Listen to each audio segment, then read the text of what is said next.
सरला, जानती हूँ मैं तेरे साथ ऊपर क्यों आई हूँ? क्यों? तुझसे अपने सरजू की बातें करनी। देख उषा, मैंने नए पर्दे खरीदे। सरला, एक तू ही तो है जिससे मैं अपने दिल की बात कह सकती हूँ। तू भी नहीं सुनना चाहती?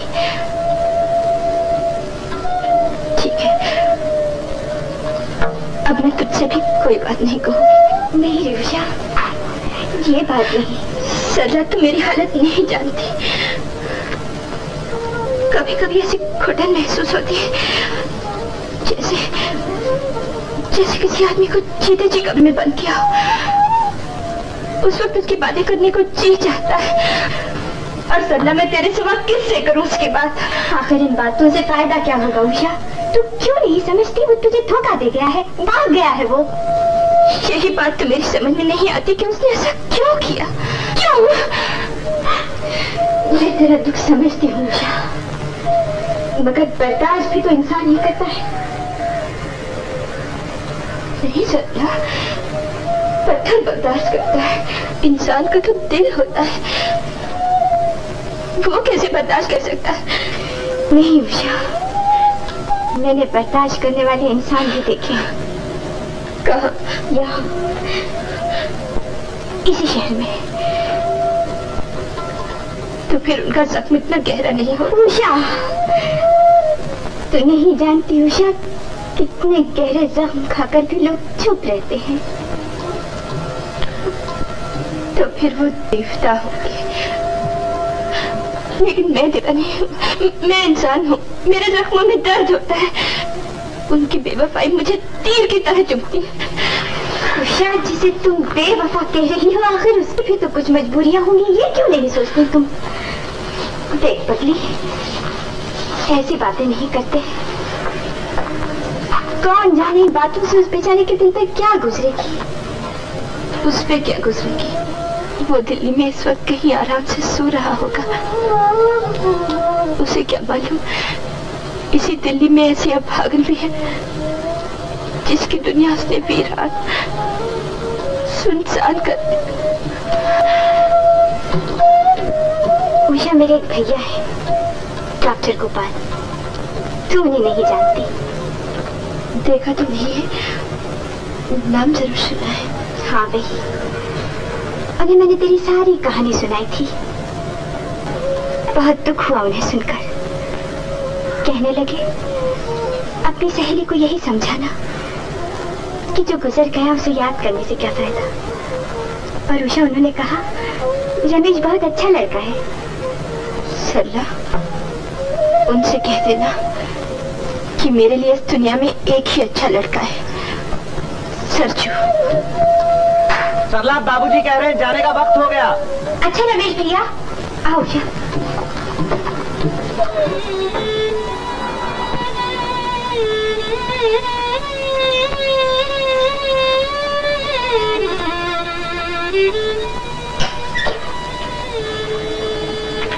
सुन लिया सब कुछ?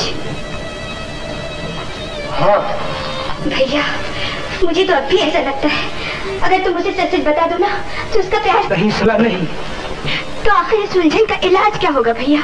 आज वो थोड़ी देर के लिए यहाँ आ गई थी तो तुम इस अंधेरे में छुपे बैठे रहे। कल अगर वो बहू बनकर सामने के घर में आ जाएगी भैया तो तुम कहाँ कहाँ छुपते फिरोगे? और अगर रमेश भैया मुझे पता चल जाएगा तो क्या होगा भैया? उसका इलाज भी मैंने सोच रखा है सरला। इसी हफ्ते में दिल्ली छोड़ के चला जाऊंगा। भैया? हाँ सरला, शिमला में एक मिशन अस्पताल है जहाँ तिब्बत से आए हुए ये 3 बच्चे पलते हैं। उन्हें एक डॉक्टर की जरूरत है। मैंने वहां दरखास्त दी थी, उन्होंने मंजूर कर ली है। बस सरला, वहां चला जाऊंगा। और बहन, अब तो एक ही आरजू है मेरी कि बाकी की जिंदगी उन मासूमों की सेवा में गुजर जाए। हाँ सरला। लेकिन भैया, अगर तुम न गए तो शाम तक रमेश भैया जरूर यहाँ पहुँच जाएंगे। और तुम तो जानते हो तुम्हारे बगैर वो शादी नहीं करेंगे। नहीं सरला, तो उससे कहना को शिमला में नहीं था, वो कहीं और चला गया है। तू जान ना, सब ठीक हो जाए। क्या ठीक हो जाएगा भैया? तुम तो ये भी समझते हो कि उषा तुम्हारी बातों से धोखा खा गई है, मगर ये तुम्हारी भूल है भैया। उसने मुझे सब कुछ बताया था कि वो तुमसे मिली थी और तुमने जानबूझकर उसे पहचानने से इनकार कर दिया था।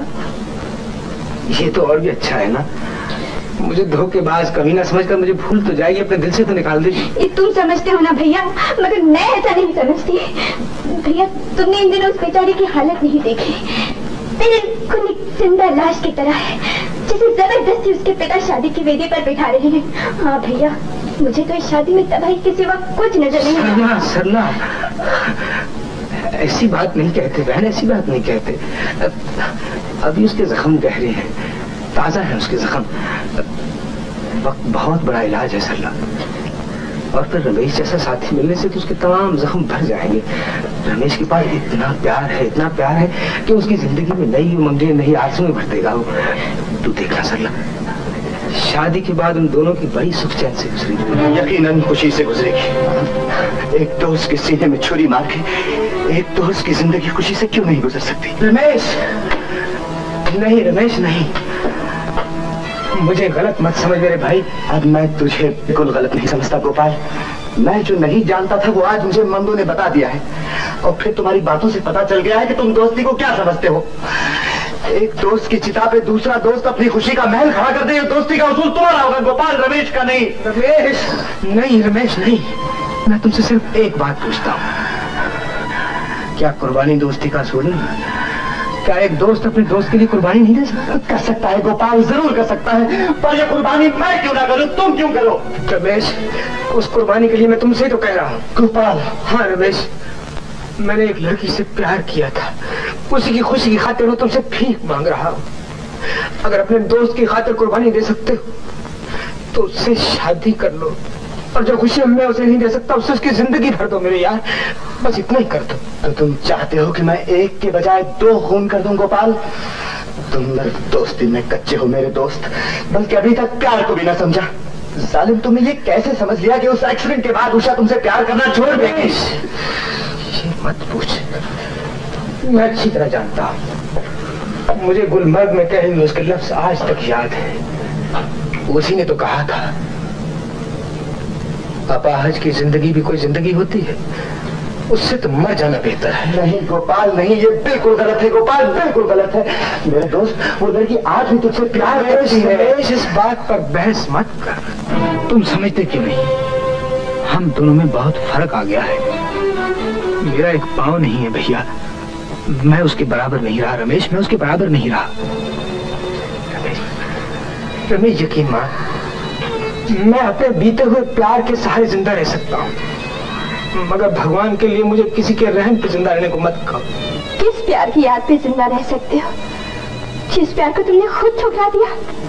तुम्हें मेरी वो एक बात याद आ गई, लेकिन इतना याद नहीं आया कि एक अनजान लड़की ने तुम्हारा नाम नहीं पूछा, पता नहीं पूछा, और जिंदगी रख दी तुम्हारे कदमों में।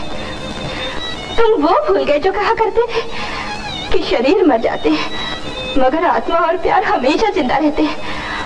और आज तुम्हारे लिए शरीर ही सब कुछ हो गया, जिसका एक छोटा सा अंग कट जाने से तुम्हें प्यार के टुकड़े होते हुए दिखाई देने लगे।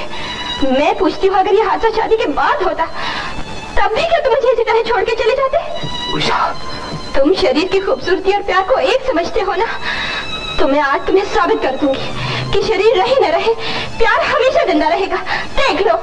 उषा, रमेश, तुम बेफिक्र मत कर, उषा को रोक रमेश, वो कुछ कर ले। जा रमेश, तुम जा।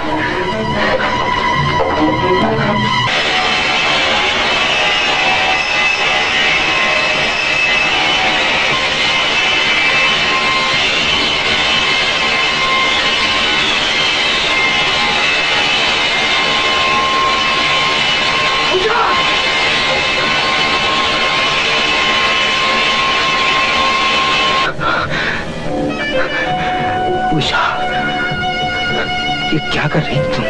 ये क्या कर रही थी तुम? कुछ नहीं, अपने आप को तुम्हारे बराबर कर रही थी, ताकि हम दोनों में कोई फर्क न रहे, कोई दूरी न रहे।